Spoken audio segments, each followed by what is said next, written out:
नमस्कार दोस्तों एक बार की बात है कि श्री कृष्ण और अर्जुन कहीं जा रहे थे। रास्ते में अर्जुन ने श्री कृष्ण से पूछा कि प्रभु एक जिज्ञासा है मेरे मन में, अगर आज्ञा हो तो पूछूं। श्री कृष्ण ने कहा, अर्जुन तुम मुझसे बिना किसी हिचक कुछ भी पूछ सकते हो। तब अर्जुन ने कहा कि मुझे आज तक यह बात समझ नहीं आई है कि दान तो मैं भी बहुत करता हूँ, परंतु सभी लोग कर्ण को ही सबसे बड़ा दानी क्यों कहते हैं। यह प्रश्न सुनकर श्री कृष्ण मुस्कुराए और बोले कि आज मैं तुम्हारी यह जिज्ञासा अवश्य शांत करूंगा। श्री कृष्ण ने पास में ही स्थित दो पहाड़ियों को सोने का बना दिया। इसके बाद वह अर्जुन से बोले कि हे अर्जुन, इन दोनों सोने की पहाड़ियों को तुम आसपास के गांव वालों में बांट दो। अर्जुन प्रभु से आज्ञा लेकर तुरंत ही यह काम करने के लिए चल दिए। उन्होंने सभी गांव वालों को बुलाया, उनसे कहा कि वह लोग पंक्ति बना लें, अब मैं आपको सोना बांटूंगा, और सोना बांटना शुरू कर दिए। गांव वालों ने अर्जुन की खूब जय जयकार करनी शुरू कर दी। अर्जुन सोना पहाड़ी में से तोड़ते गए और गांव वालों को देते गए।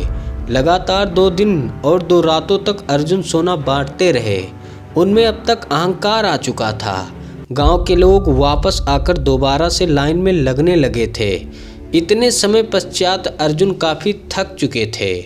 जिन सोने की पहाड़ियों से अर्जुन सोना तोड़ रहे थे, उन दोनों पहाड़ियों के आकार में जरा भी कमी नहीं आई थी।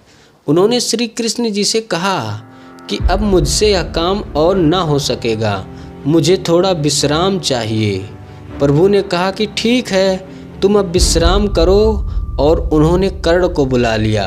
उन्होंने कर्ण से कहा कि इन दोनों पहाड़ियों का सोना इन गांव वालों में बांट दो। कर्ण तुरंत सोना बांटने चल दिए। उन्होंने गांव वालों को बुलाया और उनसे कहा, यह सोना आप लोगों का है, जिसको जितना सोना चाहिए वह यहाँ से ले जाए। ऐसा कहकर कर्ण वहाँ से चले गए। यह देखकर अर्जुन ने कहा कि ऐसा करने का विचार मेरे मन में क्यों नहीं आया। इस पर श्री कृष्ण ने जवाब दिया कि तुम्हें सोने से मोह हो गया था। तुम खुद यह निर्णय कर रहे थे कि किस गांव वालों की कितनी ज़रूरत है, उतना ही सोना तुम पहाड़ी में से खोद कर उन्हें दे रहे थे। तुम में दाता होने का भाव आ गया था। दूसरी तरफ कर्ण ने ऐसा नहीं किया। वह सारा सोना गांव वालों को देकर वहां से चले गए। वह नहीं चाहते थे कि उनके सामने कोई उनकी जय जयकार करे या प्रशंसा करे। उनके पीठ पीछे भी लोग क्या कहते हैं, उससे उनको कोई फर्क नहीं पड़ता। यह उस आदमी की निशानी है दोस्तों, जिसे आत्मज्ञान हासिल हो चुका है। इस तरह श्री कृष्ण ने खूबसूरत तरीके से अर्जुन के प्रश्न का उत्तर दिया। अर्जुन को भी अब अपने प्रश्न का उत्तर मिल चुका था। दोस्तों, दान देने के बदले में धन्यवाद या बधाई की उम्मीद करना भी उपहार नहीं, सौदा कहलाता है।